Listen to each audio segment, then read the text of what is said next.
Party इस देश को नहीं बचा सकती। इस देश को बचाएगा आंदोलन। ये लड़ाई लंबी चलेगी। बहुत लोगों को आगे आना पड़ेगा, कंप्रोमाइज नहीं करना पड़े, वो संघर्ष करेंगे।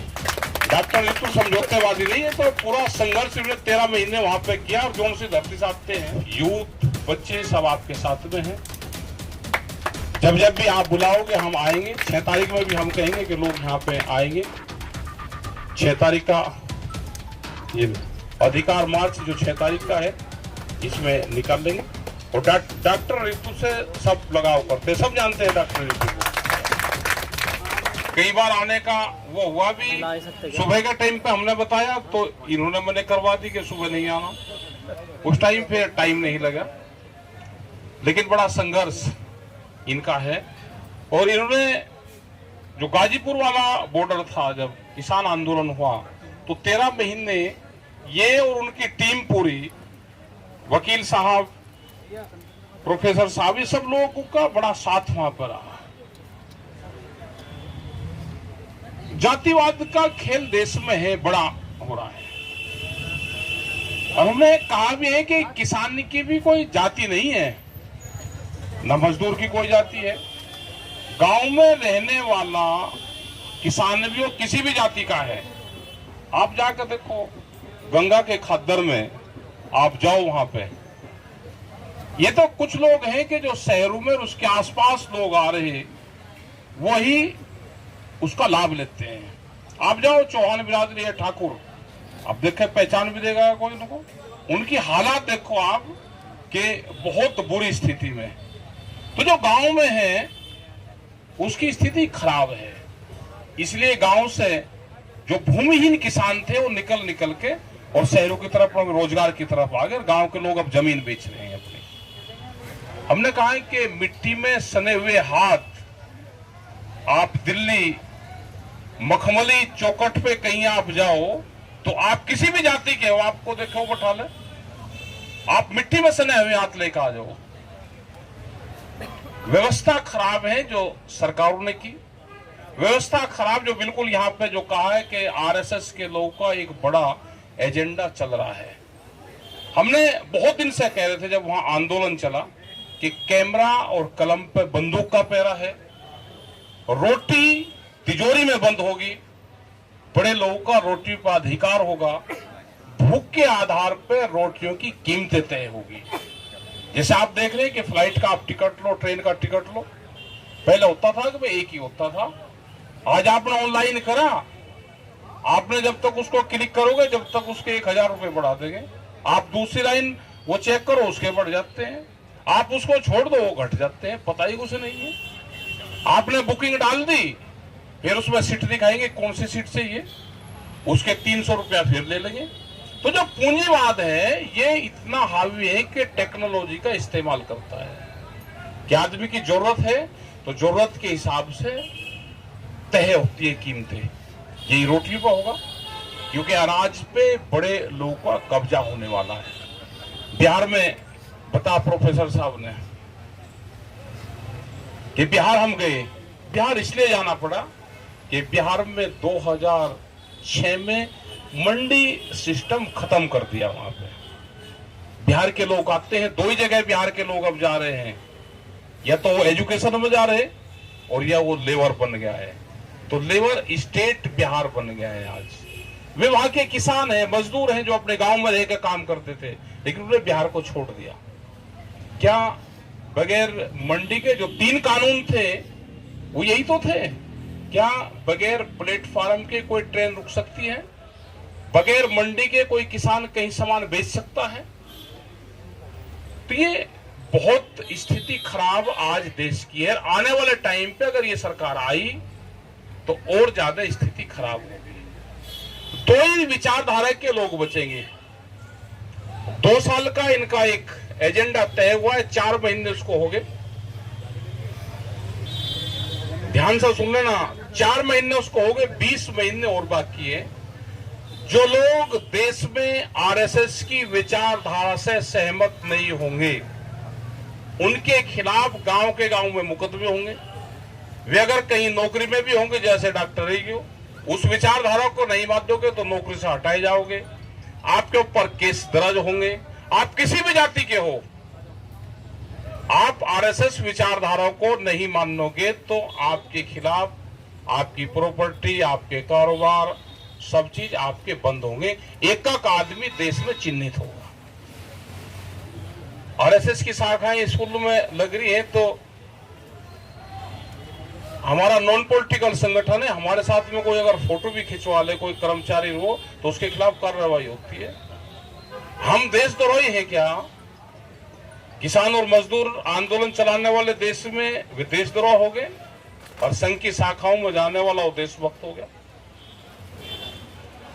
संघर्ष ज्यादा होगा और इसका नुकसान किसने ज्यादा किया? जो पॉलिटिकल पार्टियां थी, जिनकी जिम्मेदारी थी कि या तो आप सत्ता में रहो, सत्ता की कुर्सी में बैठो, अगर आप कुर्सी पर नहीं बैठ सकते तो कुर्सी की निगरानी करो, आप सामने बैठो जमीन पे, लेकिन निगरानी करो, कुर्सी की कमी ढूंढो, उसको कहो।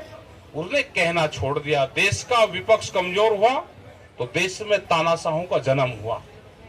वो वैसे नहीं हुआ, विपक्ष कमजोर हुआ तो देश में तानाशाहों का जन्म हुआ।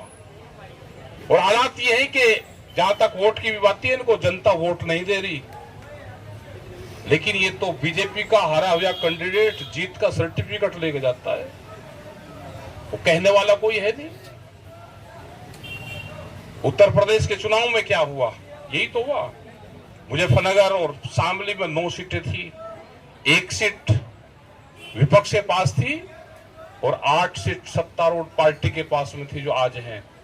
अब जब चुनाव हुआ तो 1 सत्तारूढ़ पार्टी पे है और 8 विपक्ष के ऊपर है, क्योंकि वहां डंडा मजबूत था वहां के लोगों का। और पूरे देश में क्या हुआ? जहां जहां चुनाव हुए, वो बिहार लगा लो, आप चुनी हुई सरकार आप मध्य प्रदेश में लगा लो, आप कहीं पे भी लगा लो, उसका क्या करा कि चुनी हुई सरकारों को भी तोड़ देते हैं। ये चुने हुए लोग प्रोफेसर को और इनको सबको तोड़ देते हैं। ये विचारधारा की लड़ाई है, ये लड़ाई आगे बढ़ानी पड़ेगी, लोगों को इकट्ठा होना पड़ेगा। देश में हमने नए नारे इजाद किए हैं, वो नारे जरूर यहाँ पर जरूर लिखे हैं। हमारे हर उस पे आया, इन्होंने कहा कि हमारी माटी हमारा देश, हमने कहा कि हमारा खेत हमारा देश, और जय हिंद संविधान। तो नारा हमारे मंच पे जय हिंद संविधान से शुरुआत होती है, लेकिन यहाँ पे भी वो लिखो, नया नारा इजाद किया है कि जय हिंद संविधान, उसमें सब चीज आ जाएगी। जब जय हिंद संविधान का होगा तो जो एडवोकेट हमारे बैठे हैं, जो हमारे जज साहब बैठे हैं, उनको भी ताकत मिलेगी। आज सब चीजों पे कब्जे हो गए, क्योंकि 55 साल की राज्यसभा सबको चाहिए, या तो मखमली रेड कारपेट में एक रास्ता जाता है, दूसरा रास्ता जेल की तरफ जाता है। 5 साल एडवांस पता है सबको कि फैसले क्या आने हैं। 5 साल बाद में ये पार्लियामेंट की तरफ एक रास्ता जाता है, एक तिहाड़ जेल की तरफ जाता है। 5 साल बाद में आप नौकरी कर रहे हो तो कहां आपको जाना है, वो एडवांस चॉइस चल रही है, एडवांस बुकिंग देश में चल रही है।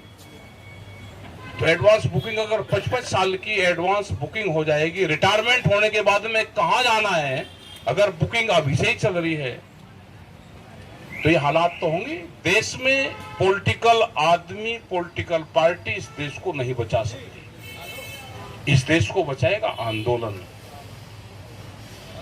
वे किसी भी पार्टी, किसी भी जाति से, किसी से भी हो, वो विचार के साथ में जुड़ेगा तो ये देश बचेगा, नहीं तो देश बचने वाला नहीं है। आंदोलन ही इस देश को बचाएगा। जैसे यहाँ पे आंदोलन चल रहे, इसी तरह के छोटे बड़े आंदोलन चलते रहो। देश में वैचारिक क्रांति दुनिया की सबसे बड़ी क्रांति होती है। हथियारों की क्रांति हम नहीं लड़ सकते, लेकिन विचार की क्रांति लड़ सकते हैं। बाबा साहब ने एजुकेशन वैचारिक क्रांति से ही तो दिया था। आप वैचारिक क्रांति का फैलाव करो, वो फैलेगी और उसी से ही जीत होगी। और डॉक्टर साहब का जो केस है, दूसरे इस तरह के जो लोग हैं जिनका केस है, ये लड़ाई लंबी चलेगी। बहुत लोगों को आगे आना पड़ेगा, कंप्रोमाइज नहीं करना पड़े, वो संघर्ष करेंगे। 2 ही रास्ते जाते हैं। समर्पण एक अलग चीज होती है, किसी के प्रति समर्पण हो गया सरेंडर और संघर्ष में से एक चुनना पड़ता है। तो डॉक्टर रितु ने तो संघर्ष चुन रखा है, सरेंडर नहीं चुना। तो आप संघर्ष करो, आप अपने लिए संघर्ष नहीं करो कि पूरे बिरादरी कौम जो दबे हुए लोग हैं ये संघर्ष उनका है। और जाति नहीं हो तो कुछ लोग हैं जो उसका फायदा उठाते हैं, जो उच्च पदों पर चले गए वे लोग उसका फायदा उठाते हैं। और भी वो चाहे ब्राह्मण हो चाहे वो हो, कहने को ही है, वे कहते हैं जी आरक्षण की लड़ाई आप सब लड़ रहे, हमारी हालात देख लो। आज भी कच्चे मकान टूटी हुई झोपड़ी उनके पास में है।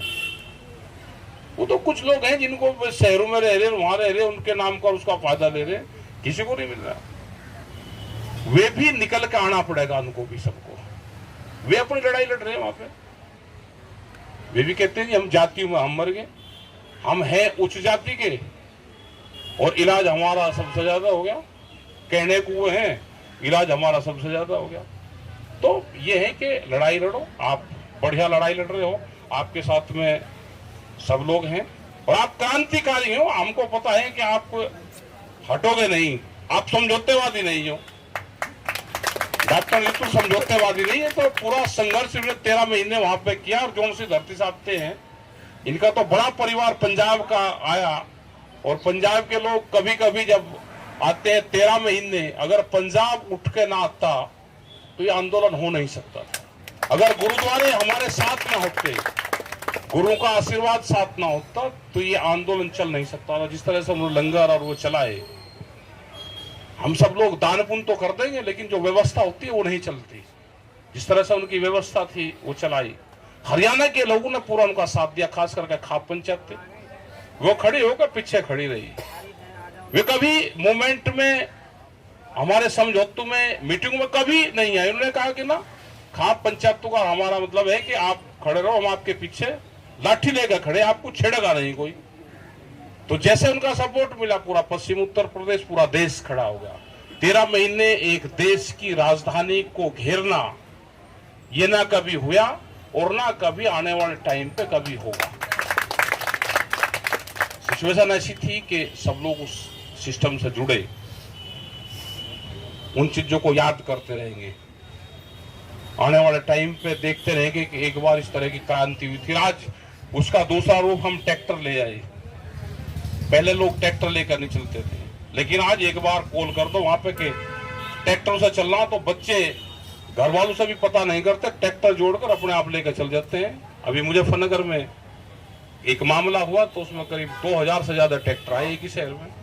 हम जिधर को भी निकल जाते हैं, किसान मजदूर किसी भी उसका हो, वो सब ट्रैक्टर लेकर निकले, क्योंकि पूंजीवाद देश में हावी हो गया। 10 साल पुराना ट्रैक्टर टूटेगा, दिल्ली की गाड़ी टूटेगी, अब प्रोफेसर साहब के पास में गाड़ी होगी। क्या 10 साल में आप कितनी गाड़ी चलाते हो? ज्यादा ज्यादा कैंपस में चला के, एक दिन किसी छुट्टी में किसी रिश्तेदार के घर पर चले गए। साल भर में जज, एडवोकेट, प्रोफेसर, डॉक्टर, इनकी गाड़ी 10-12 हजार किलोमीटर से ज्यादा एक साल में चलती। तो कितनी चली? 60-70 हजार किलोमीटर 10 साल में खत्म होगी। दूसरी गाड़ी लेगा तो जांच और होगी, कहां से लेगा है। तो जो जज हैं ये भी कहते हैं जी हमारी तो चलती नहीं, लेकिन हम आवाज नहीं उठा सकते। किसान का ट्रैक्टर, एक रोडवेज की गाड़ी कितनी चलती है और एक जज की गाड़ी कितनी चलती है। प्रोफेसर जिसको घर कैंपस में मिल गया उसकी गाड़ी कितनी चलती है। लेकिन ऐसा नहीं कि हम ही सब लोग दुखी है। दिल्ली पुलिस के डीसीपी ने कहा जी, हमने कहा जी आप इसका जो हमारी रिकवरी वैन है इसका इंजन चेंज कर देते हैं जी। अगर नॉर्म से इंजन चेंज नहीं, 10 साल में पूरी की पूरी गाड़ी चेंज होगी। तो कह रहे जी हमारा भी इलाज कर रखा। तो बोलने की किसी की हिम्मत नहीं है। बड़े कंपनियों को कैसे पूंजीवादियों को फायदा होगा, ये सारी व्यवस्था उनकी है। आप लड़ाई लड़ो, सब यूथ बच्चे सब आपके साथ में हैं। जब जब भी आप बुलाओगे हम आएंगे। 6 तारीख में भी हम कहेंगे कि लोग यहाँ पे आएंगे। 6 तारीख का ये अधिकार मार्च जो 6 तारीख का है, इसमें निकाल लेंगे और डॉक्टर रितु से सब लगाव करते, सब जानते हैं डॉक्टर रितु को। धन्यवाद। जय हिंद संविधान।